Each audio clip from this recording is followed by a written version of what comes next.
In this video, I'm going to show you how to connect TradingView to MT5 or MetaTrader 5.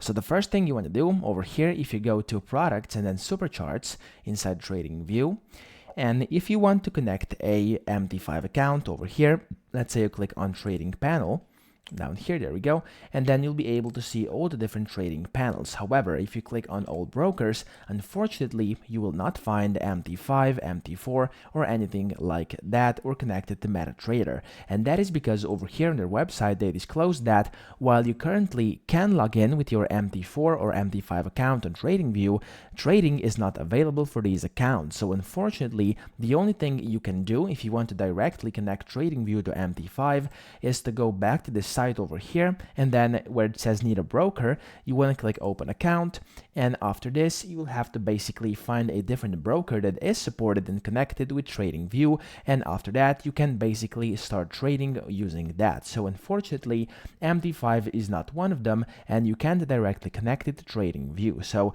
that's pretty much it. I hope this video helped you out. If it did, please subscribe to the channel and help me out as well.